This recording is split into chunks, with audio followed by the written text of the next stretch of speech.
сабақты қайталап, есіңізге түсіріп, біліміңізді тиянақтап кетейік, балалар. Ол үшін балалар көріп тұрғандарындай нысана сұрақ-жауап ойынын ойнап жіберейік. Шөптесін өсімдіктердің қысқа аязда неліктен үсіп кетпейді? Шөптесін өсімдіктердің жер үсті бөлігі қурап кетеді, ал тамыры жердің астында қыстайды. Тамаша, дұрыс па, балалар? Иә. Тамаша.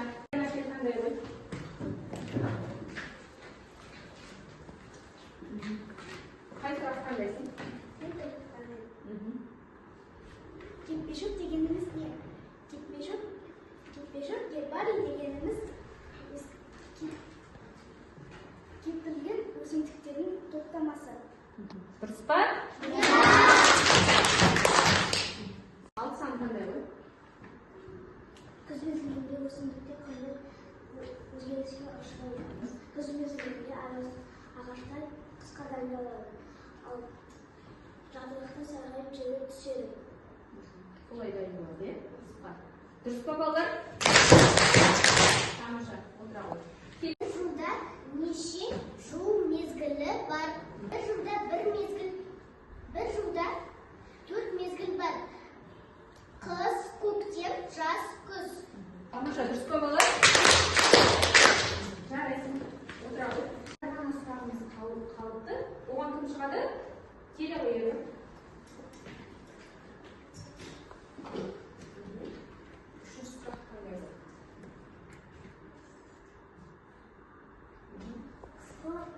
Қолайсыз ауа райына ағаштар қалай дайындалады? Ағаштар қатаяды. Дұрыс айтасың. Өсімдіктер жұты қалың қабыршақпен қапталады. Қабыршақтар қапталады, иә? Тамаша. Дұрыс па, балалар? Біз бұл жерден жануарлар көріп тұрмыз. Олар 5 бөлікке бөлінеді. Қандай бөліктер?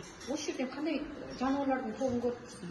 Олар жыртқыштар, жабайылар, үй құстары, үй жануарлары және жабайы құстар осылар бөлінеді. Енді бізге үй жануарларына, мысалы сиыр, қой, ат, ешкі, түйе, Есек, е? есек, ит. Олар үй жануарларына жатады, е? Олар үй жануарларына жатады. Ал бізге үй құстарына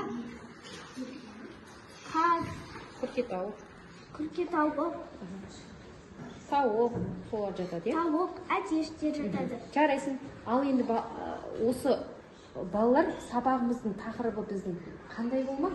Не туралы болмақ деп ойлайсыңдар? Жануарлар туралы болмақ. Тамаша. Бүгінгі сабағымыздың тақырыбы жануарлар бір-бірінен несімен ерекшеленеді деп аталады. Балалар, бүгінгі сабағымыздың мақсаты жануарлар турасының өкілдерімен танысып, олардың ерекшеліктерін біліп, ажырата алуға үйренетін болады екенбіз бүгінгі сабағымызға. Рахмет, Раяна, отыра ғой. Жануарлар дүниесі бай әрі алуан түрлі. Жануарлар бір-біріне сатқы түрімен және мінез құлқымен ерекшеленеді. Жануарлардың тіршілігін зоолог ғалымдар зерттейді. Олар жануарларды түрлі белгілері бойынша кластарға бөлген. Бейнебаянды тамашалап болсақ, енді олай болса, тапсырма орындайды. Мен қазір әртөкпан тапсырма беремін. Сол жердегі сұрақтарға мұқият мән беріп, сол сұрақтарға жауап. Тамаша, жарайсыңдар балалар. Барлық топ бірдей дайын екен сұраққа жауап беруге. Олай болса, біз бірінші топтан бастап кезегімен. Қалған топтар отырамыз. Бірінші топтың жауабын тыңдап, баға беруге дайын отырамыз. Жануарлар өсімдіктерден несімен ерекшеленеді? Жануарлар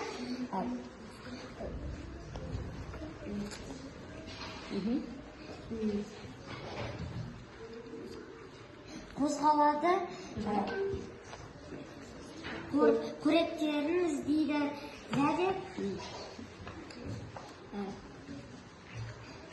және дыбыс шығарады. Тамаша. Ал енді дұрыс жауабын көре қойыңдар. Қарындыш дұрыс жауап астында. Бар ма? Қай жерде тұр? Не деп тұр? Қозғалады. Қозғалады, қорегін іздейді. Қорегін іздейді. Тамаша.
Сәлем, достар.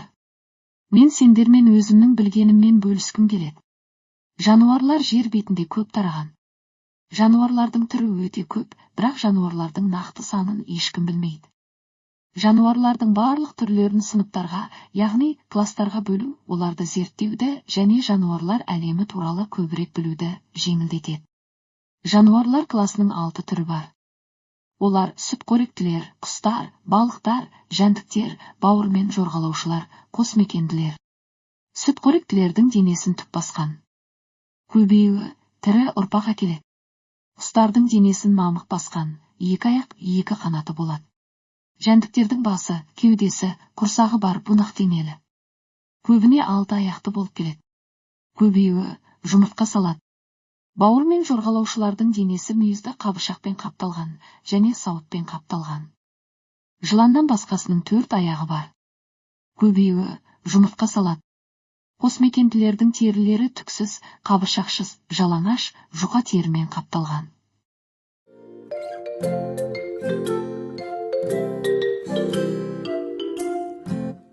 Көңіл-күй жақсы болса ұршапалақ. Көңіл-күй жақсы болса ұршапалақ. Көңіл-күй жақсы болса ұршапалақ, шапалақ. Көңіл-күй жақсы болса ұршапалақ.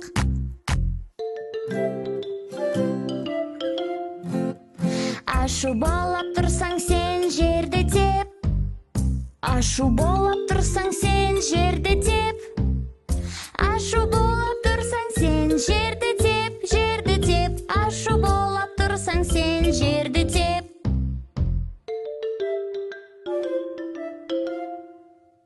Қорқып. Қандай жануарлардың класын таныстырғалы жатсыңдар?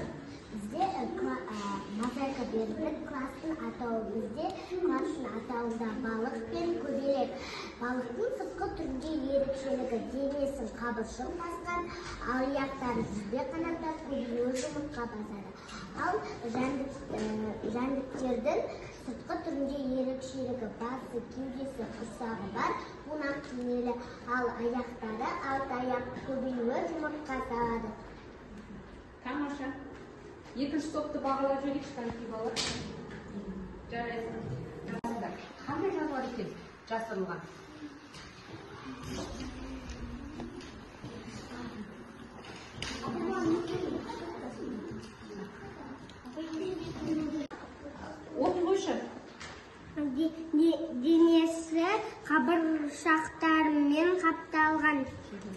Бұл не деп ойлайсың? Кесіртке. Кесіртке. Дұрыс. Ал енді жұмыртқаны жарып көр. Дұрыс жауабы қандай екен? Кесіртке. Кесіртке ме екен?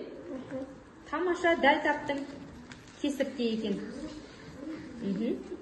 Бұл жануардың баласы жұмыртқаны жарып шығады.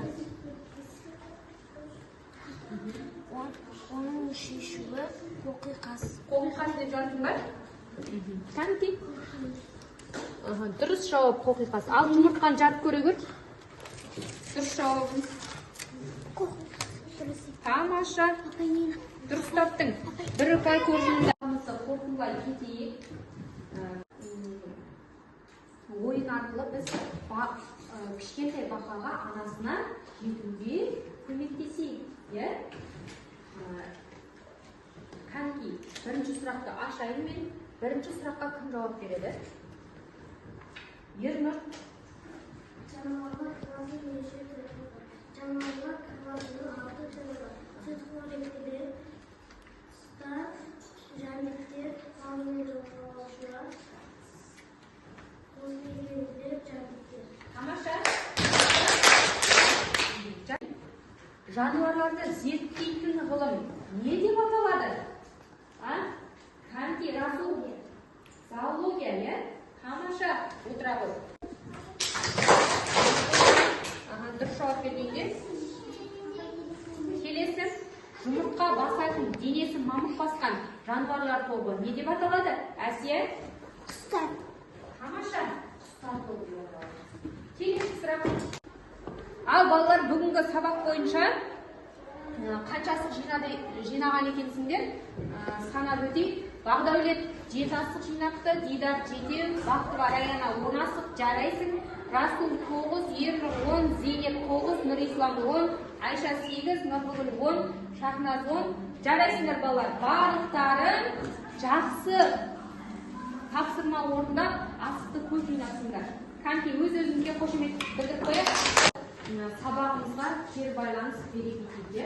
Сабақ бүгін түсінікті, жақсы түсіндіңдер, түсіндім деген басасыңдар. Ал егерде түсінбей, әлі де сұрағым бар десеңдер, сұрағым бар дегенде басамыз. Ал мүлдем түсінбесеңдер, түсінбедім деген батырманы басамыз. Көңіл күй жақсы болса ұршапалақ.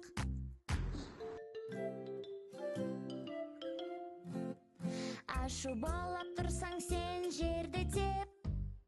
Ашу болып тұрсаң сен жерді